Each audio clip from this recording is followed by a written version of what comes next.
Jerusalén estaba abierta, sin muros, sin defensa y con enemigos acechando. Nehemías llegó con una idea imposible y una carta que podía costarle la vida. ¿Qué harías tú si reconstruir lo correcto te convirtiera en el objetivo? Acompáñame a descubrir la historia de Nehemías. Décadas antes de que Nehemías aparezca en escena, el imperio babilónico, dirigido por el rey Nabucodonosor, sitió Jerusalén. La ciudad resistió lo que pudo, pero al final fue tomada. El templo, el centro espiritual del pueblo, fue destruido. Las casas fueron saqueadas y los muros, que eran la protección y el orgullo de una ciudad antigua, quedaron derribados. Las puertas, que eran lo primero que ardía cuando se quería humillar a un pueblo, fueron quemadas. Lo que quedó fue una capital sin defensa, sin honor y sin estabilidad. Y lo peor, muchísimos judíos fueron arrancados de su tierra y llevados al exilio. Ese exilio no fue un detalle pequeño, fue una herida generacional. Los hijos nacieron lejos de casa, los padres envejecieron soñando con volver, y muchos crecieron con una pregunta clavada: ¿qué pasó con lo que fuimos? Con los años Babilonia cayó ante Persia. Los persas permitieron que algunos judíos regresaran a Judá. El templo se reconstruyó, sí, pero Jerusalén seguía vulnerable, porque una ciudad sin muros, en ese tiempo, era como una casa sin puertas en un barrio hostil. Cualquiera entra, cualquiera roba. Y eso fue exactamente lo que pasó. La gente vivía expuesta, avergonzada, a merced de enemigos y gobernadores alrededor que no querían ver a Jerusalén levantarse otra vez. La ruina no era solo física, era moral, emocional y espiritual. Y ahí es donde entra Nehemías. Nehemías no vive en Jerusalén, vive en Susa, la capital persa. No porque él haya escogido mudarse por aventura, sino porque su pueblo fue esparcido por el exilio y su familia, como tantas, terminó lejos de su tierra.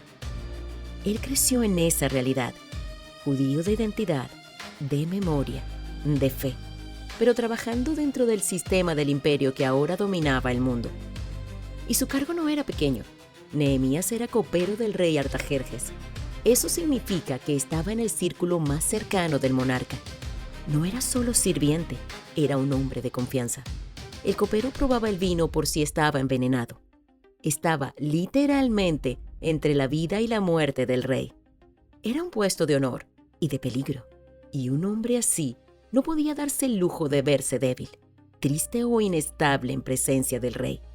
Una expresión fuera de lugar podía costarle el cargo, o algo peor. Pero un día llegan noticias desde Judá. Nehemías recibe unos hombres que vienen de Jerusalén, y ocurre algo humano. Cuando alguien lleva años viviendo lejos, cualquier noticia de casa puede partirlo por la mitad. Nehemías no pregunta para llenar conversación, pregunta porque necesita saber si todavía existe algo por lo que su corazón late. Necesito que me digan la verdad. ¿Cómo están los sobrevivientes? ¿Cómo está Jerusalén? Y esa palabra, sobrevivientes, ya te dice algo importante. No está hablando de ciudadanos prósperos, está hablando de un remanente, de gente que ha sobrevivido guerras, exilio, pobreza, oposición y humillación. Los hombres se miran entre sí. A veces cuando la noticia es demasiado pesada, nadie quiere ser el primero en decirla. Los que quedaron allá están en gran aflicción y vergüenza.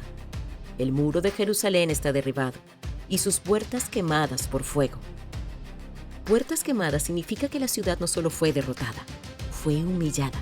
Significa que cada día alguien en Jerusalén despierta recordando que lo que debía protegerlos se convirtió en ceniza. La Biblia dice que Nehemías se sentó y lloró. No lloró 5 segundos por emoción, lloró por días, ayunó y oró. Y aquí empieza lo que hace a Nehemías diferente. Él no convierte el dolor en discurso, lo convierte en decisión. Y antes de tocar una piedra, toca el cielo. Su oración es profunda. Nehemías reconoce quién es Dios. Luego confiesa pecados diciendo: hemos fallado. Porque entiende que Jerusalén no se destruyó solo por fuerza militar, sino también por decadencia espiritual. Y después se aferra a las promesas que Dios restaura, reúne, que Dios vuelve a levantar lo que parece terminado, si el corazón se vuelve a Él. Pero lo más importante es lo que pide al final. Nehemías no ora para quedarse tranquilo, ora para moverse con precisión. Dame éxito hoy y dame misericordia delante de este hombre. Ese hombre es el rey, porque Nehemías entiende algo.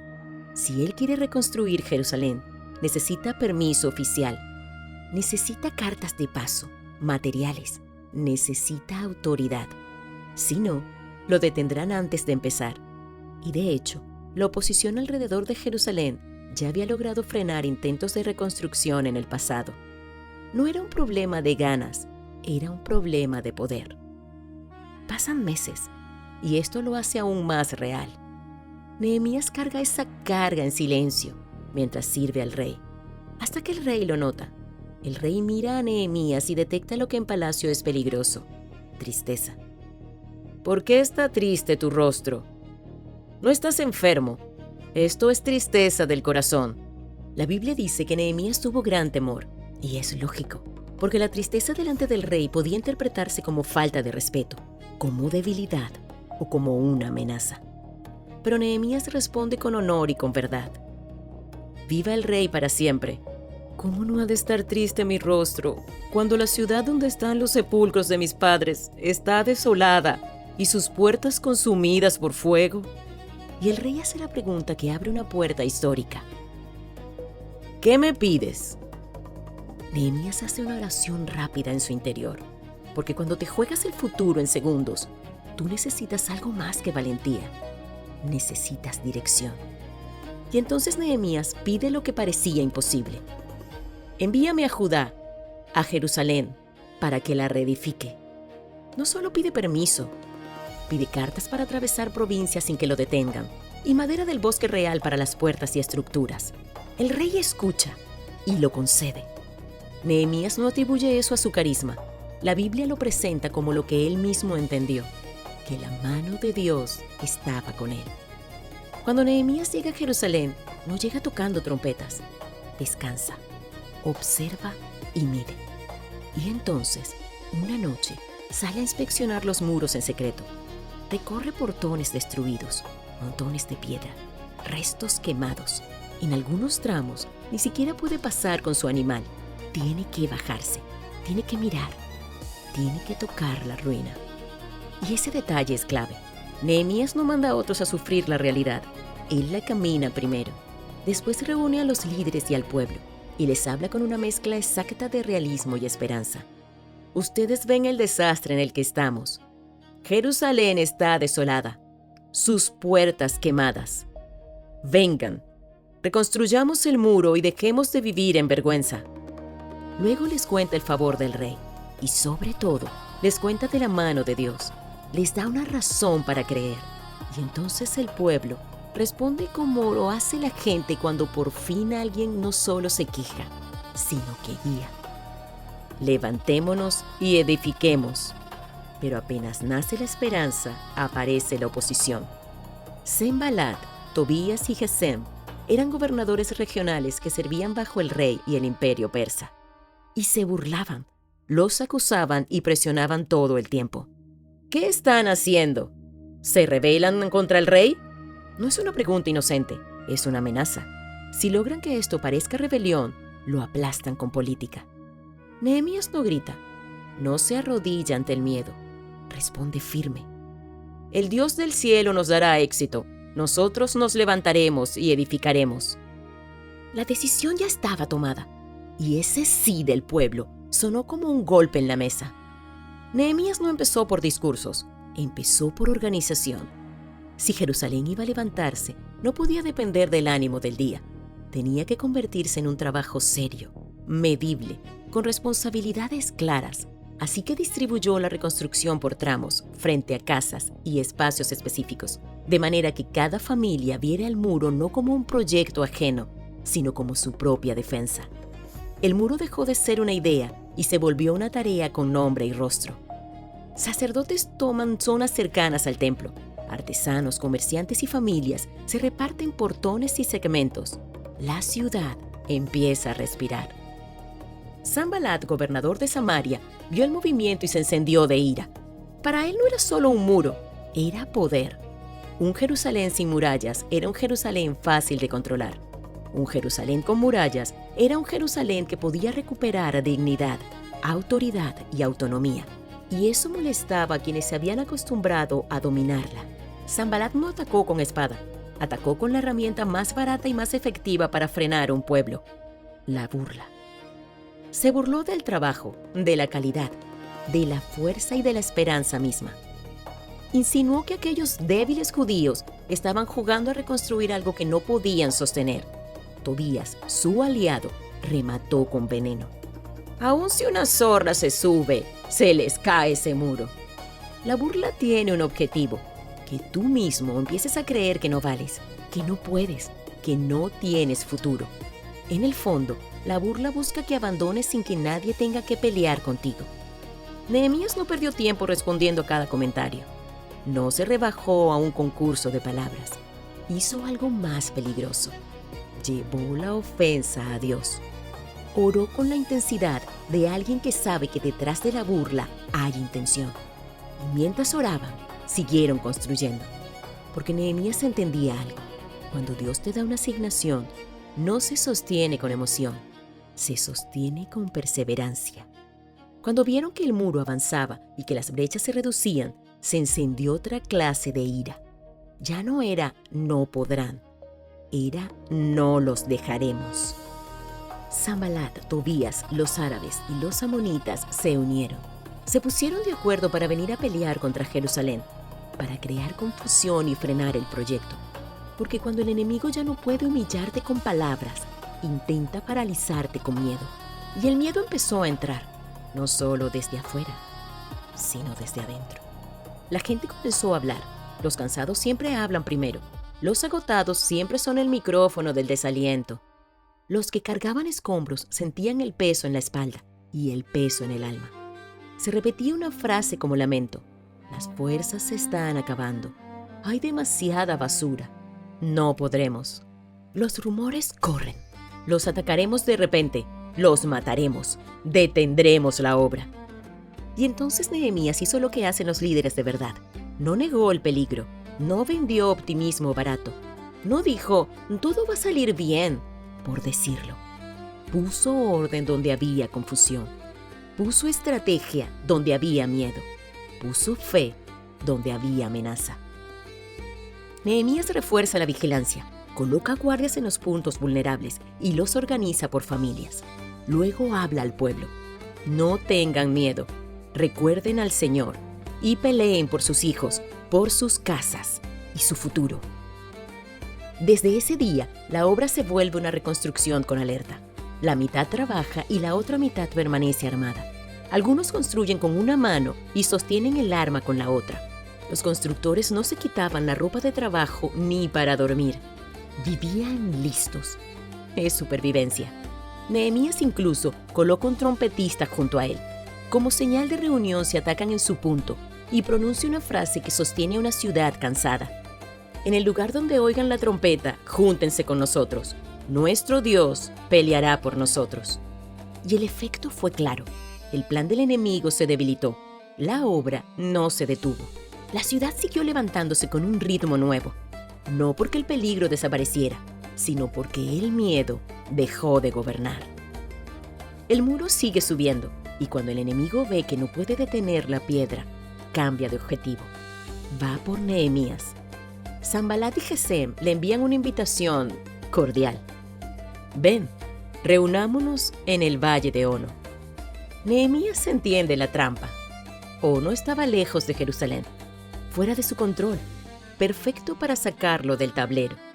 Así que responde con una firmeza que no negocia. Estoy haciendo una gran obra y no puedo ir. ¿Por qué cesaría la obra dejándola yo para ir a ustedes? Insisten 4 veces.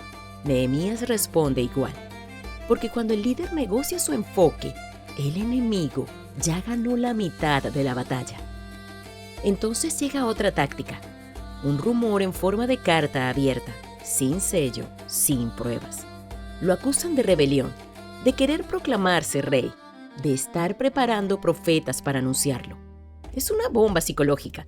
Si eso llegaba al rey Artajerjes, Nehemías no perdía el cargo, perdía la vida.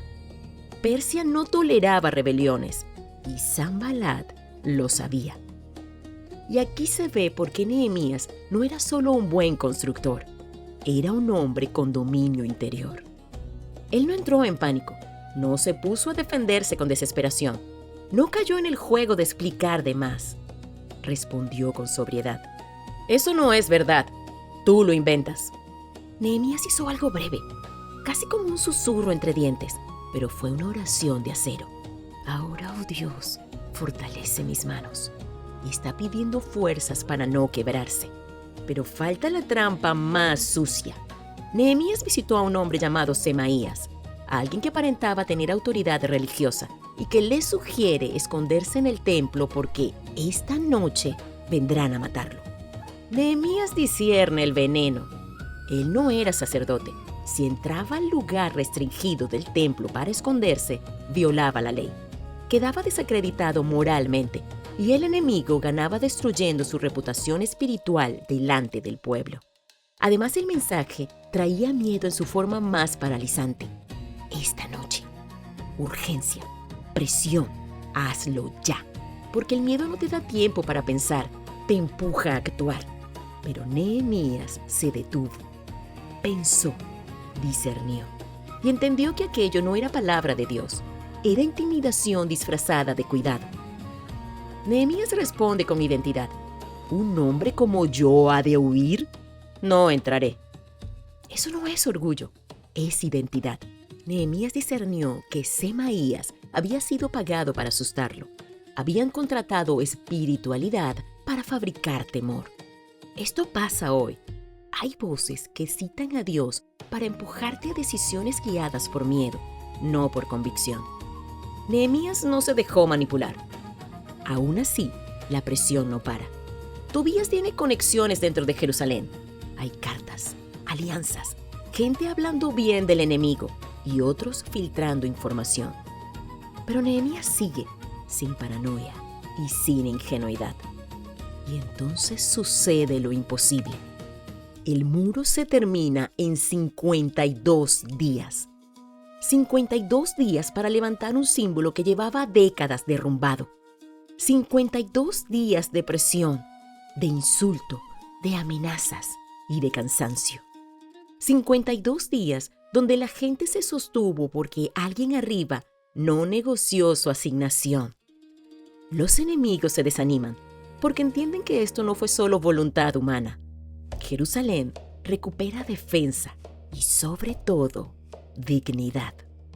Nehemías no se distrae con el logro. Ordena porteros, cantores, levitas, responsabilidades. Una ciudad reconstruida sin vigilancia se vuelve a caer. Luego ocurre algo que cambia el ambiente. El pueblo tiene hambre de palabra. Se reúnen y piden a Esdras, el escriba, que trajera el libro de la ley de Moisés. Este detalle es clave.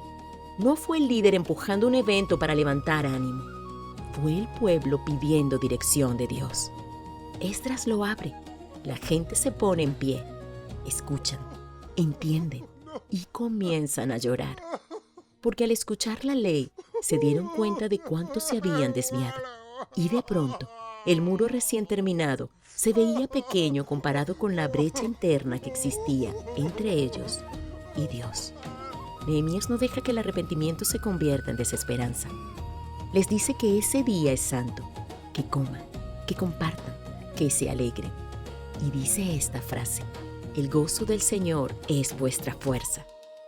Al estudiar, descubren la fiesta de los tabernáculos y la obedecen. Jerusalén se llena de una alegría que nace de reconciliación, no de entretenimiento. Pero no queda en celebración. Viene ayuno, confesión y pacto. Admiten la verdad.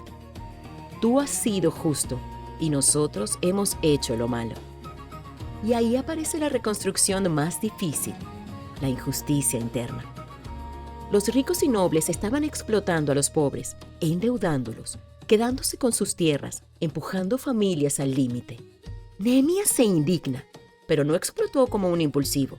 se detuvo, pensó y luego confronta con fuerza. Exige restitución real. Bajo juramento, devuelven lo tomado, porque Nehemías entiende algo. No hay restauración verdadera si por dentro se devoran entre ellos. La historia sería más bonita si terminara aquí, en el amén y el gozo. Pero es una historia real, porque después de levantar muros y levantar al pueblo, Nehemías tuvo que volver. Él seguía siendo servidor del rey de Persia. Su permiso tenía un límite. Nehemías regresó con Artajerjes, volvió a la corte, y Jerusalén quedó por primera vez en mucho tiempo de pie. Pasó un tiempo, y entonces Nehemías pidió volver. Cuando regresó a Jerusalén, lo que encontró fue un espejo de la naturaleza humana. Lo fácil que es prometer, llorar, firmar y luego relajarse, olvidarse.